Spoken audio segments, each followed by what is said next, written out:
Welcome to another riveting episode with me. Today we're going to talk about the Colletz conjecture and what I discovered while going through this problem. First of all, I am not claiming to have solved this in any sort of way. I just want to show you a couple ideas that you probably haven't come across on YouTube or anywhere because they're mine and I figured them out. And either they're wrong or they're just very obvious. But there should be different. And let's be honest, if you're watching this video, you're deep down the Colletz rabbit hole. So maybe you're just looking for something besides the usual. And if this inspires someone to figure something out, then that's all I care about. Now, I'm not gonna go over how the Colletz conjecture works. I'm assuming if you're watching this, you definitely know how. And I'll get to this formula later. The first thing I wanna do is, if you watch any of my videos, you know this is what I love to do, is bound infinity and see what information we can gather. If you watch my prime number video, you'll know that when you bound infinity, you lose information on what each individual integer does, right? I mean, here's 1 infinity. We don't know where 1, 2, 3, 4, any number is. But when we do this, we can gain information about what's going on. And with the Colletz conjecture, we can figure out the density of what every number is doing. Let me explain that. So, first of all, every odd even number that's in here tracks down, right? So it goes down to here, and it goes to half of all these numbers, whatever that is. And now we don't have to pay attention to any of those numbers because they're over here, right? So they become redundant, so we can cancel them out. So all we need to do is follow the numbers, the odd numbers that go up. And when we do this, so all we need to do is track the odd numbers, right? So we have 1 times 3 plus 1 equals 4. We have 3 times 3 plus 1 equals 10. We have 5 times 3 plus 1 equals 16. As you can see, these are all going up by 16, and this goes on forever. So we take the 1 infinity again, and we can stretch it to 6. You may say, well, that's going beyond infinity. We can't, well, this is my video, and I can do what I want. So, and you don't have to see it as infinity expanding, right? You're just stretching it out. So every odd number tracks to 6. But we've lost half the numbers. So now this has half the density of the original, which has full density, 1, if you want to call it that. Then, now, these numbers are all going to be even now. So they're all going to track back down to half of 6, which is 3. Do you see? And it's still half the density. Now, half of these are going to be odd and half of them are going to be even. We don't have to pay attention to the evens again because they're going to track down and get canceled out. And we can track the odds again going up here, which are now times 6. So that would be 18, etc., etc. Right? So here it is just a little neater for you. Here's the steps, right? Here's the first step. Here's the second step, third, and goes up, down, up, down, up, down.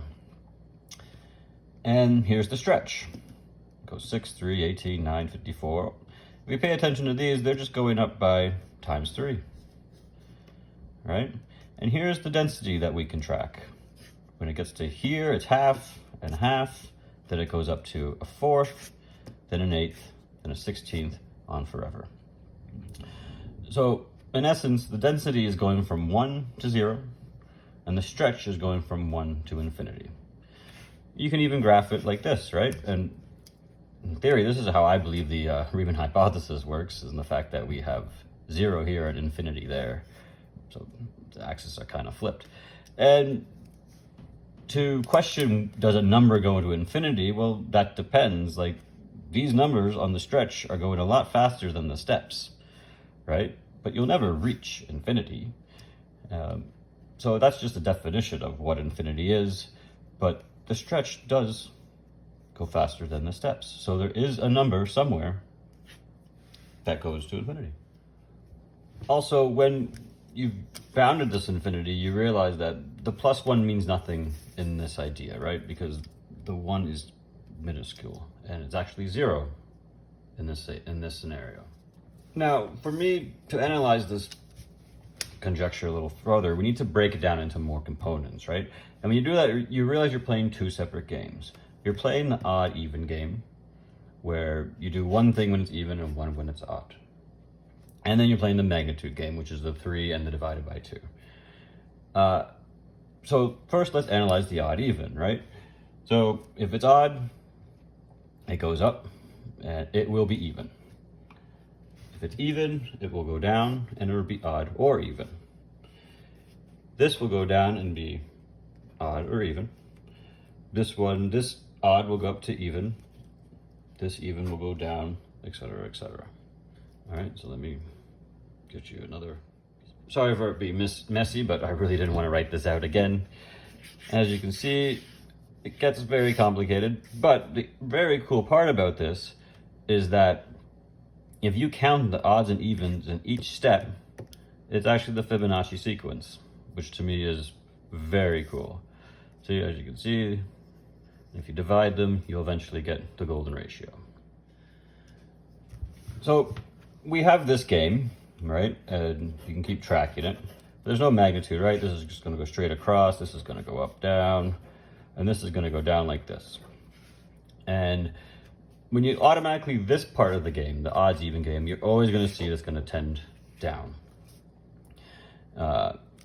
You can't prove that for some reason, but we'll get into that.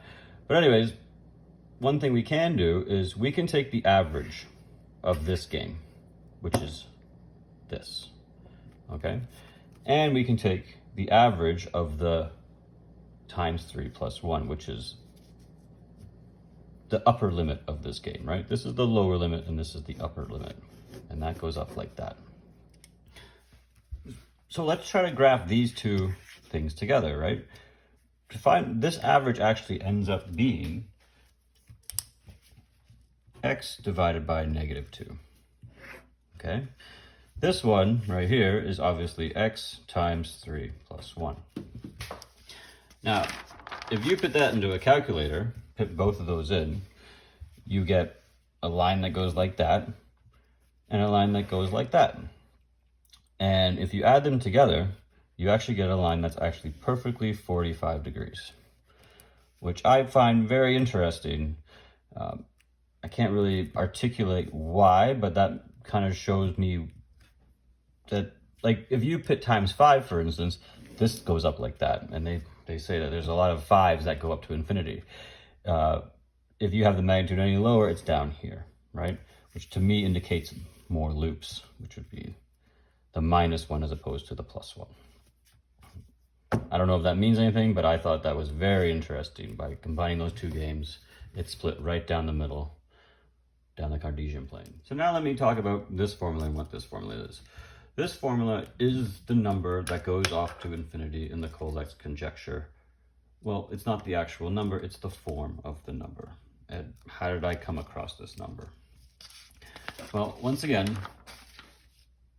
let's analyze the upper limit number, right? Remember I said there's a number that goes odd, even, all the way up to infinity. What is this number? Well, let's look at each individual odd number and see what they do. 1 goes to 4, goes to 2. That's not a number. That doesn't work. That doesn't go odd, even, all the way up to infinity, right? There's an even number there. 3 tracks to 10, down to 5. Okay, so now we got one. 3 works, got at least one line there. It goes to 16, which goes down to 8, and that's it. That's the 3's limit is 5. If we try 5, that goes to 16 and then down to 8, so not 5. 7 goes to 22, which goes to 11. There you go, now we got one, right? Then it goes to 34, then down to 17. Well, I made it another step, right? And then it goes to 52, and then down to 21, and that's where its step ends. So to simplify this, let's just get rid of some numbers, right? We don't need, well, first of all, this pattern goes on forever. 1, 5, 9, 13, etc. end after one step. So let's just analyze the other ones, right? When we do this, what do we get? We actually end up getting a very distinct pattern. First of all, I got rid of another line here. So now it's just the second line over. And you can see it follows a very distinct pattern. And this pattern goes on forever. I'll even get rid of this line as well. And the pattern goes on forever. Now, I had a lot of fun studying this chart or piece of paper, whatever you want to call it. There's so many patterns in here. Like these peaks here all are times 3 plus 2. There's just connections all over the place. But the main takeaway is that these first numbers all come in this form, right?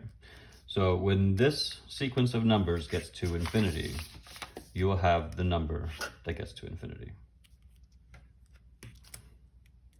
So the last part of this subject I want to tackle are loops. First of all, I don't like the word loops. I just think it's easier to say a number that repeats when you do this over and over again, because once a number repeats, that's going to cause a loop, right? So I try to formulate a general equation to see if you could find loops. I did this by seeing what every number does and just keeping the variable in, right? I know this is messy, but that's not really the point. And I came up with this equation. So if you can prove that there's no whole number solutions for this, then you've proven that there are no loops. It seemed to work, right? Because the only loop is 1. And yeah, you can get a formula that equals 1.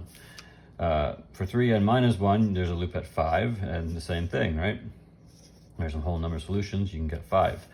Now 5n plus 1, this second part kind of changes here. I have logic for how I got that. There's a loop at 1, and there's whole number solutions to get to 1. There's a loop at 5, or 13, sorry, and there's a whole number solution to get to 13. Unfortunately, this broke down at 3n minus 1 at 17, which is a huge loop.